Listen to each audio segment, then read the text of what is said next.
We are back live. You found it. The tip of the spear in the Infowar. It's the Infowar with Jason Bermas coming at you from prisonplanet.tv and Infowars.com.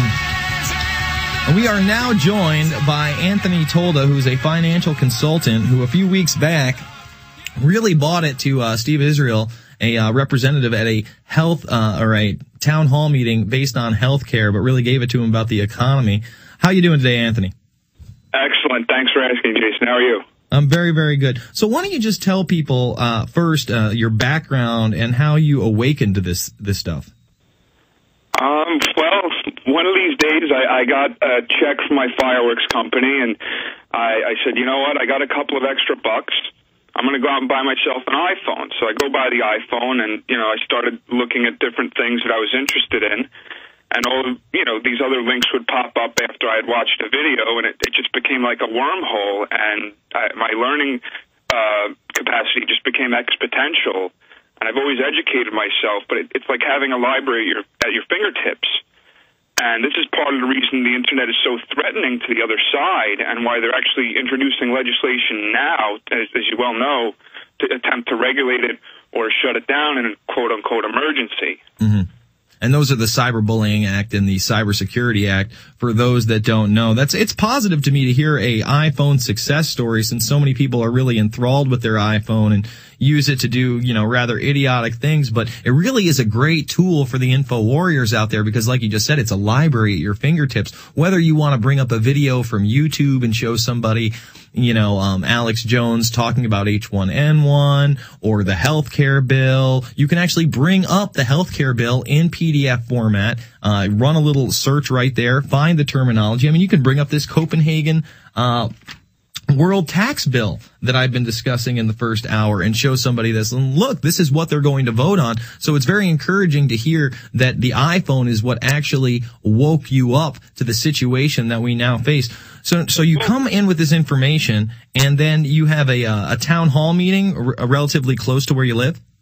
Right. And just to clear things up, though, Jason, I mean, I had a teacher in senior year of high school that was just absolutely brilliant, and he really was the person that was a turning point in my life and opened my mind up. But, this iPhone experience obviously just, threw things full speed ahead, much like my campaign for Congress against Steve Israel started very small, and then this event happened at the town hall, which, same deal, just full speed ahead. It's such an exponential rate. It's overwhelming and amazing. It is very overwhelming and amazing, and a lot of people don't understand. I mean, they think that if you rise to some kind of power or prominence or notoriety, that somebody has to be backing you, or that you have to be controlled opposition, or it was set up that way. That's not the case. If you take power in your own life, then you can have an exponential impact on those around you. And I think that it's safe to say that you were able to do this just by telling the truth at this meeting. This is a short segment, but just how do you make the decision to go down there, and what's running through your head before you get to say anything? Well, first off, how could I not go down there? I mean, I look at it's all of our duty to get involved with this kind of thing as Americans, and we're in a constitutional crisis right now, and if we don't put a stop to it, we're going to be living, as slaves, like Alex always says. And even if they left the Constitution alone, what they're doing to our dollar is going to financially enslave us. So even if they left our rights alone, they would still wind up getting it done via the demise of the dollar. And, as a financial consultant, what would you have to say to somebody who maybe is tuning into this program for the first time about the current state of the economy and the current state of the dollar?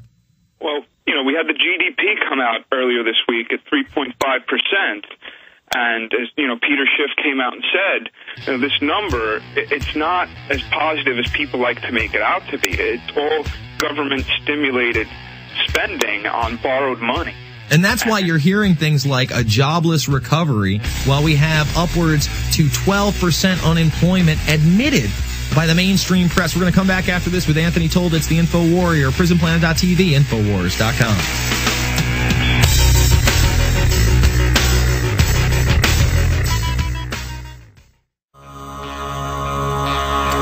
We are back. It's the Info Warrior with Jason Bermas. We are joined by financial consultant Anthony Tolda. Now, Anthony, we were just talking about the state of the economy and the recent GDP, and really how it's a bunch of smoke and mirrors, because this stimulus that they're talking about is all government spending. It's not really creating any jobs, and it's not really helping this economy. More people are losing their jobs than ever. In fact, I just broke it here on the air. CIT has just filed for bankruptcy, and this is along the lines of, Lehman Brothers going under and other large institutions like Washington Mutual, WorldCom, and General Motors. This is on that level. And some people are saying we're going to see even more of this in the coming weeks and months. What's your take? We can't prop this up forever, and of course the truth is going to see the light of day no matter what they do to distract us or to artificially try to change a natural economic cycle. And by artificially trying to prop it up, all you're doing is making the inevitable correction that much more worse. And I think what we really need to do is, I know there's a lot of, upset over the 9/11 truthers and the birthers, and whether you agree with them or you're on the fence or you're one of them, you got to respect that they have a constitutional right to say what they believe, and we got to unify behind the Constitution, because it's something I know we can all get behind.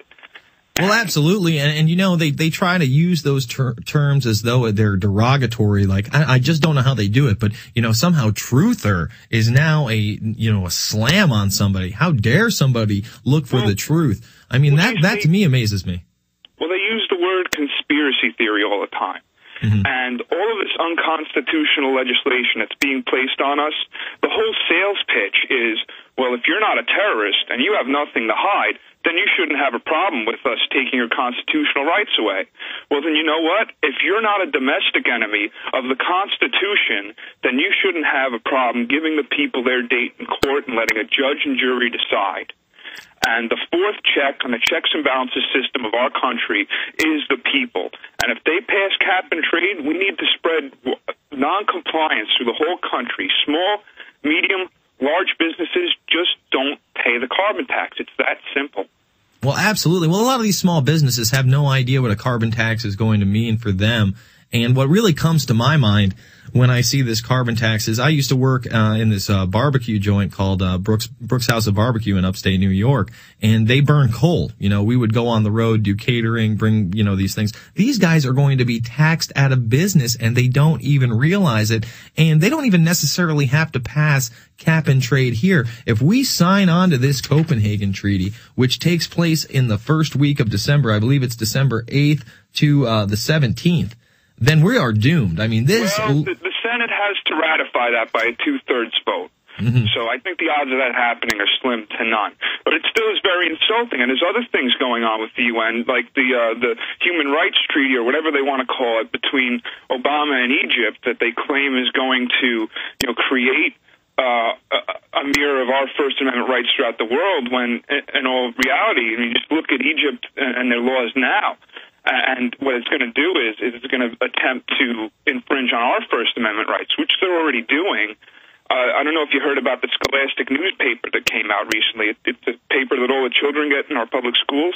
No, I haven't heard about it.